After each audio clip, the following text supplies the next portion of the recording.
नमस्कार दोस्तों, आपका स्वागत है हमारे YouTube चैनल जीएस आचार्य में।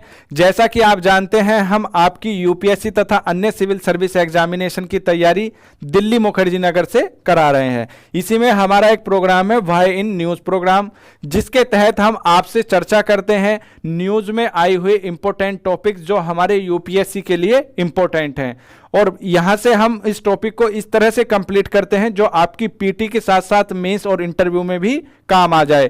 तो हम इस न्यूज़ प्रोग्राम के तहत हम आपसे जो चर्चा करेंगे, आइए उसके बारे में देख लेते हैं। आज का हमारा टॉपिक क्या रहने वाला है? आज का हमारा टॉपिक रहने वाला है इंडो नेपाल रिलेशंस, यानी भारत नेपाल भारत संबंध।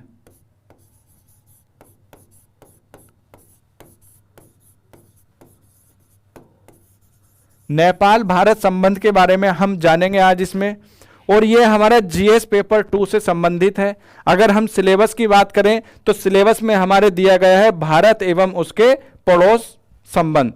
तो इसलिए ये बहुत इंपॉर्टेंट बन जाता है क्योंकि सिलेबस में डायरेक्टली इसके बारे में दिया गया है। अगर आप ध्यान से प्रीवियस ईयर क्वेश्चन पेपर देखेंगे तो कई बार हमारे पड़ोसी राज्यों से संबंधित विवादों पर और उनसे सहयोग पर संबंधित प्रश्न पूछे गए हैं, वह चाहे पीटी का हो या मेंस का हो। आगे हम आपको बताएंगे भी। भाई इन न्यूज़ ये चर्चा में क्यों बना हुआ है, ये चर्चा करेंगे। इसका बैकग्राउंड यानी पृष्ठभूमि क्या है, ये देखेंगे। और प्रेजेंट सिचुएशन क्या है, ये देखेंगे। Importance of Nepal for India, ये देखेंगे। और एक्सपेक्टेड क्वेश्चन यानी संभावित प्रश्न भी आपको दिए जाएंगे, जिनको लिख करके आप प्रैक्टिस कर सकते हैं। तो आइए शुरू करते हैं हम अपना वाई इन न्यूज़, यह चर्चा में क्यों बना हुआ है। चर्चा में क्यों?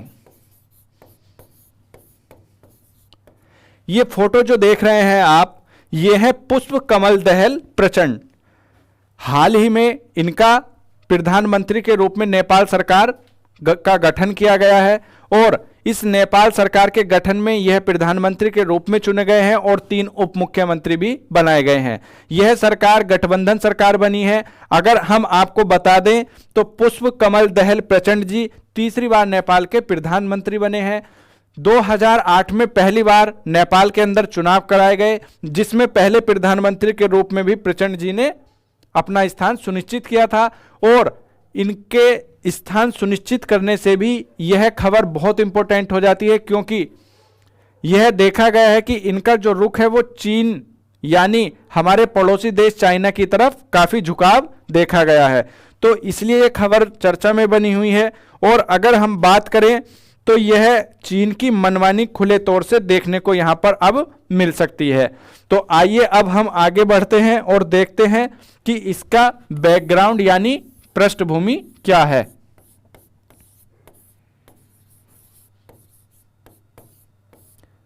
इसकी पृष्ठभूमि क्या है?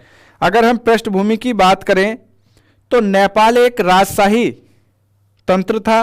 वर्ष 2008 में नेपाल में पहली बार चुनाव कराए गए, और इस चुनाव के मद्देनजर पहली बार प्रचंड जी की सरकार बनी। और उसमें एक विशेष बात यह देखी गई कि उसी समय ओलंपिक्स का समापन होना था चीन में, और चीन ने प्रचंड जी को आमंत्रित किया और प्रचंड जी सीधे चाइना चले गए। जैसा कि आपको पता होगा कि नेपाल में अगर कोई प्रधानमंत्री बने तो उसकी पहली विदेश यात्रा भारत की होनी चाहिए, लेकिन इन्होंने ऐसा नहीं किया। तो यहीं से तलखियां आपको देखने को मिलेंगी। ये भारत की तरफ इनका जो है अच्छा झुकाव नहीं माना जाता, यह चीन के साथ संबंध बनाने के लिए अग्रसर हुए। यहीं से हमारे भारतीय और नेपाल संबंधों में चुनौतियां उत्पन्न हुई। और अगर हम बात करें तो ये दोबारा 2010 में फिर से प्रधानमंत्री बने, और उस समय भी इन्होंने कुछ इसी प्रकार की घटनाएं सामने आई। अगर बात हो बेल्ट एंड रोड इनिशिएटिव की या चीनी सेना के साथ युद्ध अभ्यास की, यह हमेशा उसके समर्थन में दिखाई पड़े। अगर हम आपसे बता दें कि भारत और नेपाल के बीच में कौन सा युद्ध अभ्यास देखा जाता है,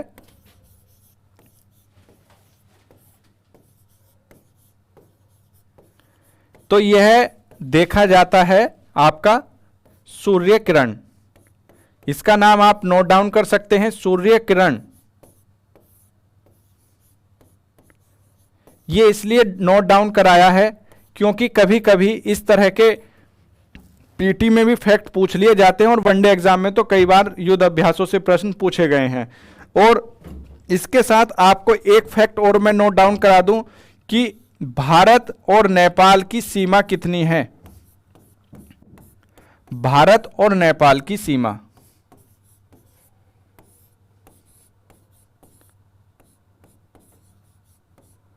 भारत नेपाल की सीमा की बात करें तो यह 1850 किलोमीटर सीमा साझा करते हैं। तो ये एक दो फैक्ट भी हम याद रख सकते हैं। अगर हम नेपाल के राष्ट्रपति की बात करें तो वह वर्तमान समय में है विद्या देवी भंडारी। इन्हीं के द्वारा प्रचंड जी को शपथ दिलाई गई। तो ये कुछ फैक्ट्स भी आपको साथ में देखकर चलने चाहिए।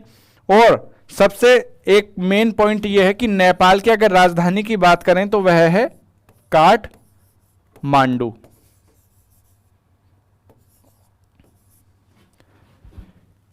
तो इस तरह के प्रश्न आपके कई बार पूछे जा सकते हैं, वनडे एग्जाम में पूछे जा सकते हैं और आपको इनका पता भी होना चाहिए। तो अगर हम बात करें भारत नेपाल की वर्तमान परिस्थिति की तो उसको देख लेते हैं कि प्रेजेंट सिचुएशन क्या है। प्रेजेंट सिचुएशन ये है कि भारत और नेपाल के संबंधों में तल्खियां देखी जा सकती है। ये एक चुनौतीपूर्ण बन रहा है क्योंकि प्रचंड सरकार आ चुकी है, लेकिन प्रचंड सरकार कितने दिन चलेगी यह कुछ कहा नहीं जा सकता क्योंकि यह एक गठबंधन की सरकार है। गठबंधन की सरकार है। दूसरा, भारत और नेपाल के बीच में खुली सीमाएं हैं।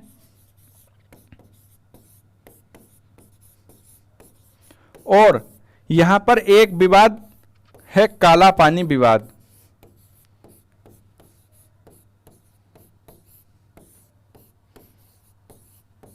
ये भी हमेशा न्यूज में बना रहता है। इसके बारे में आपने सुना होगा, एक सुगोली की संधि हुई थी 1816 में, उसके बाद से भी ये बना हुआ है। और ये काला पानी विवाद एक काली नदी है उसकी वजह से बना हुआ है।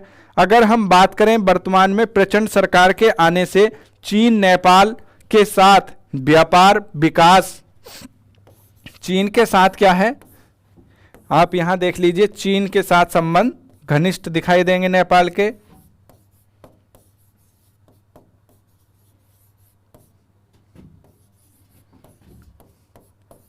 चीन के साथ संबंध घनिष्ठ दिखाई देंगे, जो भारत के लिए अच्छी सूचना नहीं है क्योंकि इसका बड़ा कारण एक ये भी है कि वहां पर तिब्बती शरणार्थी रहते हैं। तिब्बती शरणार्थी का होना भी, ये चीन क्या चाहता है कि तिब्बत की मांग ना उठे। तिब्बती शरणार्थियों की बड़ी संख्या नेपाल के अंदर रहती है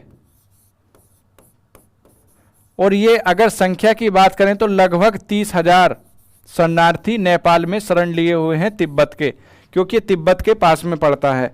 और ये भी इसका एक बड़ा कारण बना हुआ है जिसकी वजह से चीन यहाँ पर फोकस करता रहता है। प्रचंड का चीन के प्रति लगाव भारत नेपाल संबंधों पर खासा प्रभाव डालेगा। तो आइए आगे हम देखते हैं कि भारत और नेपाल के रिलेशन कैसे हैं। Importance of Nepal for India, Bharat के लिए कितना महत्वपूर्ण है नेपाल, तो इसकी एक अवस्थिति भी हम देख लेते हैं। यह है नेपाल, और नेपाल की अगर आप स्थिति देखें तो 1, 2 और 3 तीन तरफ से भारत से घिरा हुआ है। इधर ये चाइना से यानी चीन से सीमा साझा करता है और इधर बीच में सिक्किम है और यहां भूटान है, जैसा कि आप देख पा रहे होंगे। ये भारत के 5 राज्यों उत्तराखंड, उत्तर प्रदेश, बिहार, सिक्किम और पश्चिम बंगाल से सीमा साझा करता है। और अगर इसकी स्थिति को देखें तो ये भारत के लिए एक बफर स्टेट का काम करता है, बफर स्टेट का काम करता है, इसलिए ये इंपॉर्टेंट हो जाता है। यहां से क्या है, ये हमारी चीन से सीमा की रक्षा भी करता है, क्योंकि चीन को अगर भारत आना है तो उससे पहले नेपाल को बीच में हमारी सुरक्षा करनी पड़ेगी। तो इसलिए नेपाल की जो स्थिति है वह सामरिक रूप से भी बहुत महत्वपूर्ण है, सामरिक रूप से महत्वपूर्ण स्थिति बनी हुई है। और इसी वजह से भारत के लिए नेपाल की जो महत्ता है वो काफी बढ़ जाती है। दूसरा अगर हम बात करें तो एक लुम्बिनी नामक स्थान नेपाल के अंदर पड़ता है। ये क्या है? ये बौद्ध धर्म के लिए पवित्र स्थान है, क्योंकि यहां पर महात्मा बुद्ध का जन्म हुआ था।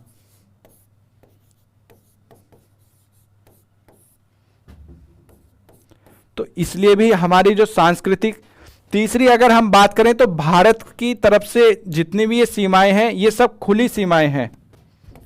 भारत जो है ओपन बॉर्डर साझा करता है, खुली सीमा, जिससे क्या है कि भारत के कई व्यापार आसानी से नेपाल के साथ किए जाते हैं।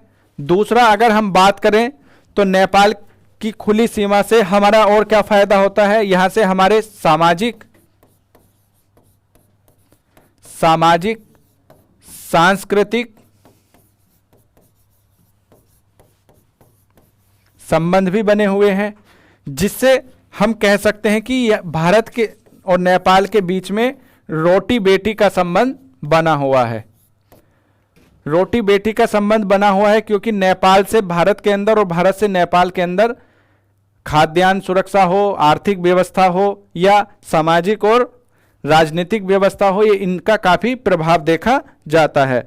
और अगर हम बात करें तो नेपाल और भारत के बीच में पर्यावरणीय संबंध भी हैं। कैसे संबंध है? पर्यावरणीय संबंध से आप क्या समझते हैं? कई नदियां भारत में प्रवेश करती हैं नेपाल के बाद। तो ये जो हमारी नदियां हैं ये हमारे लिए क्या प्रदान करती हैं? जीवन, क्योंकि जल ही जीवन है। तो इसलिए हम देखते हैं, तो इसको हम कुछ पॉइंट्स में अगर देखना चाहें तो ये देख सकते हैं एक पॉइंट में कि जो भारत की नदियां हैं, ये भारत में नेपाल से प्रवेश करती हैं। और इसके साथ ही हमारे इसकी इंपॉर्टेंस का पता चलता है, नेपाल हमारे लिए कितना इंपॉर्टेंट है। आइए आगे हम देखते हैं कि एक्सपेक्टेड क्वेश्चन इससे मेंस के किस प्रकार बन सकते हैं। एक्सपेक्टेड क्वेश्चंस, तो सबसे पहला क्वेश्चन आप नोट डाउन करेंगे और नोट डाउन करने के बाद आप इसको लिख करके भेजेंगे। How does India benefit from good neighbourhoodly relationship with Nepal? यानी नेपाल के साथ अच्छे पड़ोसी संबंधों से भारत को किस प्रकार लाभ होता है? तो ये पहला प्रश्न हुआ आपका। दूसरा प्रश्न आप नोट डाउन करेंगे कि in what sense is Indo Nepal cooperation important for both countries national security? In what sense is Indo Nepal cooperation important both countries national security? यानी किस मायने में भारत नेपाल सहयोग दोनों देशों की राष्ट्रीय सुरक्षा के लिए महत्वपूर्ण है? तो ये आप यहां देख रहे हैं, इससे आपको पता चलेगा कि किस तरह से भारत नेपाल संबंध इंपॉर्टेंट बने हुए हैं और इनसे किस तरह के प्रश्न पूछे जाते हैं। तो आइए हम देखते हैं। ये हमारी कक्षा जो है ये आपको इसलिए दी जा रही है जिससे कि आपका करंट अफेयर भी कवर हो और करंट अफेयर के साथ आपकी आंसर राइटिंग प्रैक्टिस भी हो सके। तो हम आशा करते हैं कि आज का जो हमारा ये सेशन था आपको पसंद आया होगा। साथ ही आपका जो ये इंपोर्टेंट सेक्शन है हमारा जीएस पेपर 2 का, उससे संबंधित प्रश्न दिया गया है, आप इसे लिख करके भेज सकते हैं। यह हमारा मोबाइल नंबर है 9258579916। इस पर आप इसे लिख करके भेज सकते हैं। अगर और भी कोई सुझाव देना है आप हमें कमेंट बॉक्स में बता सकते हैं। तो आज की हमारी वीडियो यहीं पर कंप्लीट होती है। हमारी वीडियो को अधिक से अधिक शेयर करें, लाइक करें, चैनल को सब्सक्राइब करना ना भूलें। धन्यवाद।